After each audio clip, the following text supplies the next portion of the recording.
In a time long ago, in the mystical kingdom of Irinder, a village nestled among rolling hills and ancient forests was home to a woman named Elara.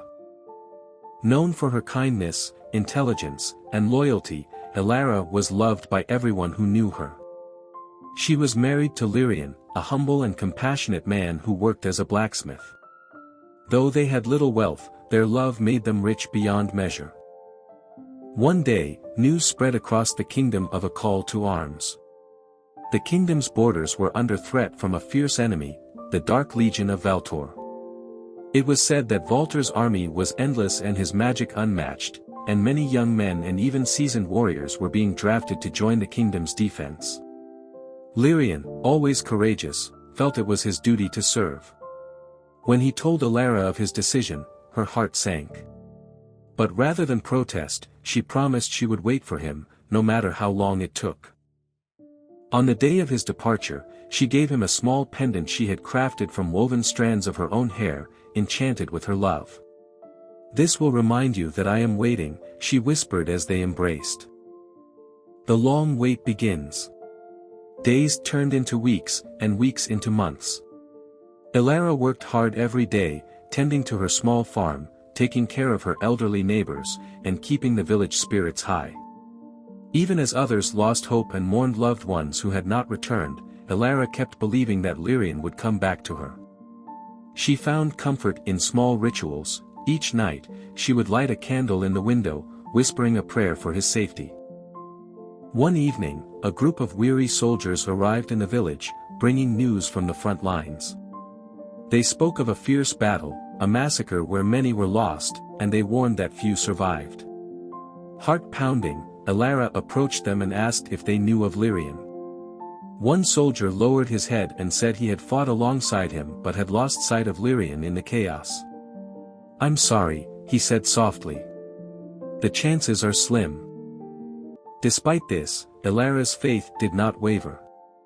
She continued to believe in her heart that Lirian was alive. "He will come back to me," she insisted, to the sadness and disbelief of others. Years passed. Elara had become known as the faithful woman, a figure admired for her strength and her loyalty. But there were whispers too, from people who thought she was wasting her life on a foolish hope. Yet, every time she looked out the window at the candle she lit every night, a sense of peace washed over her. She knew her heart would tell her if Lirian were truly gone. One autumn evening, a stranger came to the village. Cloaked and hooded, his face was hidden, and he carried a staff made from twisted, silvered wood. He was a tall man, imposing yet with a gentleness that surprised those who met his gaze.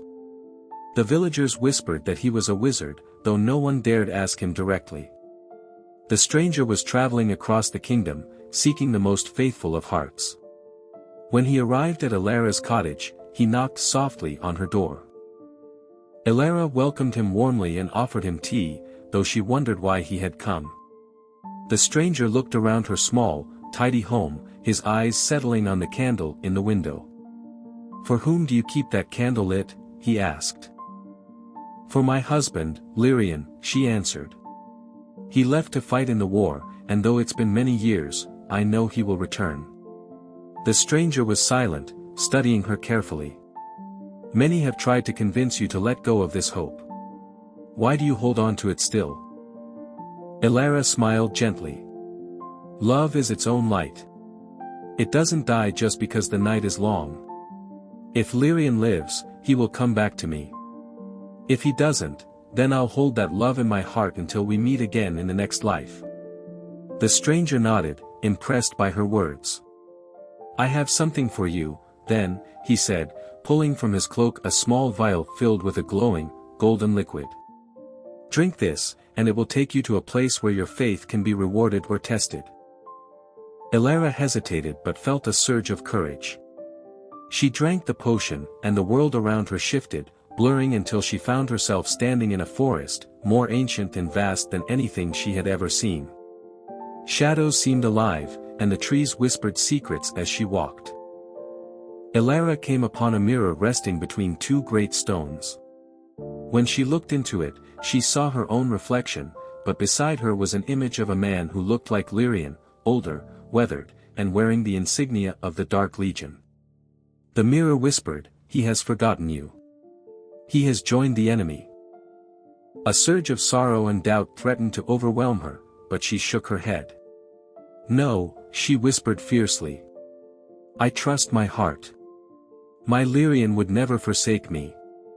With those words, the image vanished, and she felt a wave of peace wash over her as she walked forward. Elara then entered a dark valley where mist hung heavy in the air, and strange, sorrowful cries echoed. Shapes moved in the shadows, and one of them materialized as a figure, her husband, looking battered and lost. He seemed to weep, calling out her name in despair. "Come back with me, Elara," the figure pleaded.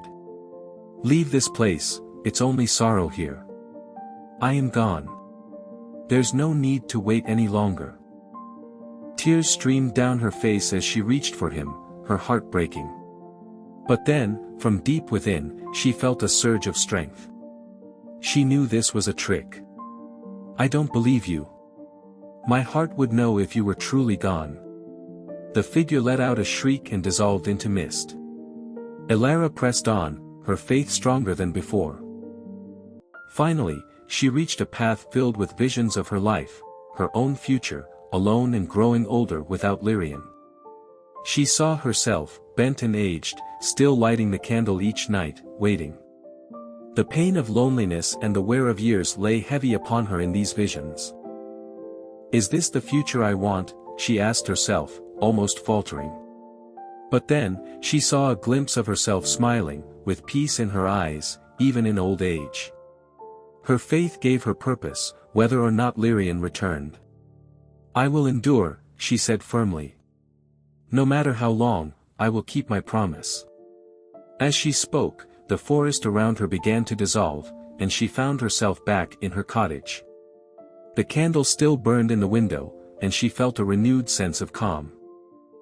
The very next evening, as the sun was setting, a shadow appeared on the horizon. It was a man, limping slightly but striding with determination. Elara's heart leapt, and as he drew closer, she recognized him. It was Lyrian. He was older, scarred from battles, but his eyes were filled with the same warmth she had always known.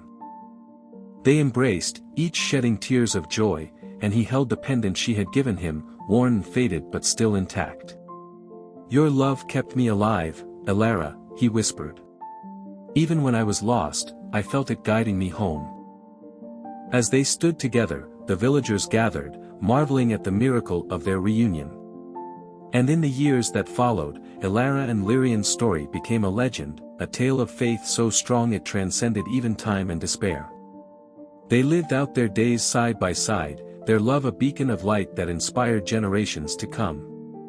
And Elara never stopped lighting a candle each night, though now it was a symbol of gratitude, a reminder of a faith that had brought her true love safely back home, bottom of form.